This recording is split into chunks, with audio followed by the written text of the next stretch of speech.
Well, hello, friends. Jeremy Knight here with our weekly check in for Friday, the 24th of October.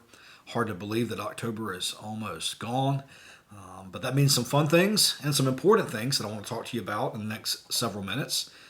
The first thing is trunk or treat. Of course, we've been talking about this, gosh, for probably 6 to 7 weeks now. It is upon us. It's this weekend, this Saturday afternoon here, where we will welcome hundreds and hundreds of children and families from around the community. The weather looks like it's going to be great. We're looking forward to a wonderful time. If you signed up online, you've been getting emails from Veronica Lopez, one very, very important soul here that helps coordinate these outreach efforts. And so, just as a reminder, we're asking you to be here. Folks will be here as early as 3 o'clock setting up. We need you here and in place and parked in the back area, kind of behind the preschool, behind the fellowship hall, and ready to go no later than 4:30. That's because just people show up. Even though we market it for 5 p.m. beginning start time, people show up early. So it's for safety. If you could get here early and get set up, that would be a great, great help to us. The easiest way to access that area, is to go to the west side of our campus and drive around the preschool. You'll circle around the playground there and come around the back of our campus. We line up behind the preschool area. And so if you've never done it before, that's the way we would like to direct you. If you are not a rookie, you know full well how to access that area, and we're looking forward to a great time. So many of you have helped us with candy, and we're so very grateful. We know many others of you plan to bring candy for your trunk or for your area, and that is great as well. And so if you have been waiting and wanted to get some more candy, don't deliver it. Just bring it with you and then go ahead and get your stash set up there. Or you can give it to Veronica or someone that's going to be on staff helping coordinate that when you arrive. If you want to come and help pass out candy and you can't decorate your trunk, just come. We'll put you to work, bring a lawn chair, and we'll have a great time together. All right? And remember, please, please, please remember, we get the opportunity to love and serve and to welcome our neighbors. And so let's do our very best to be so hospitable and so Christ-like in all of our interactions and have a wonderful time welcoming our community. All right, look forward to it.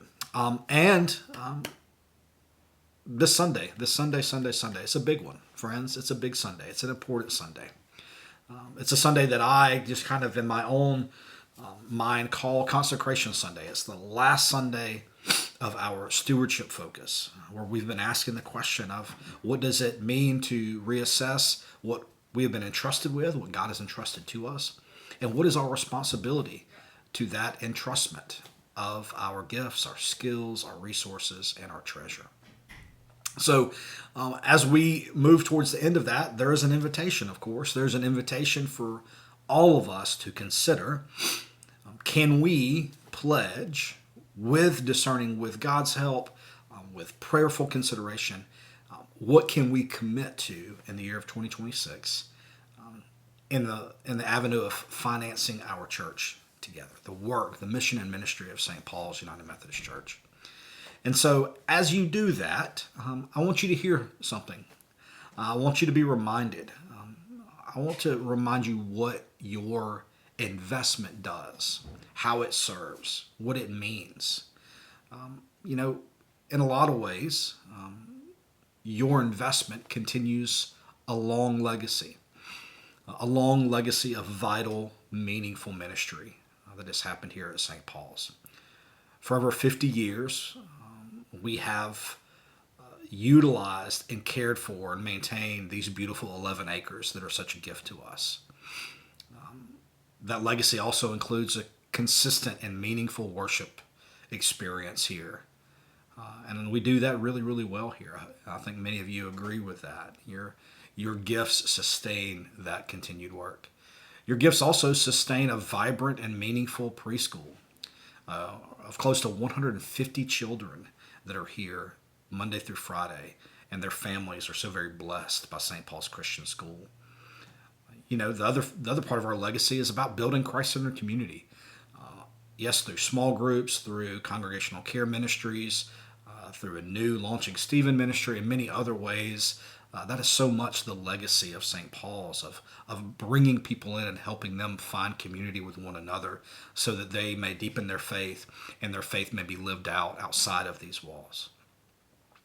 You help undergird outreach events, just like the one that we're having this weekend, that prioritize radical hospitality and welcome.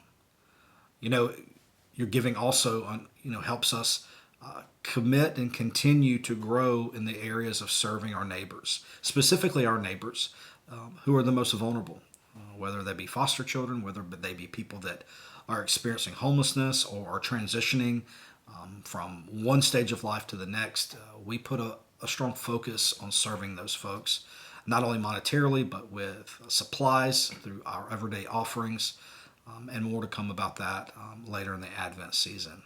So that's kind of our legacy of what our gifts and what our mission and ministry leads us to. But also our giving pushes us forward. And so let me say this too. Our continued work together should also be helping us cast vision and helping us not stay where we are, but continue to push forward. And some of the things just off the top of my head that I know that have been talked about with church leaders and church council and other folks, you need to hear this as well, because you're also giving towards a future that's going to look like incubating and championing new ministries, some which we may have discerned already and others that we may not have been given the vision for yet. But your giving helps us get there, right? Pioneering new expressions of faith formation and faith communities, of working to meet people where they are.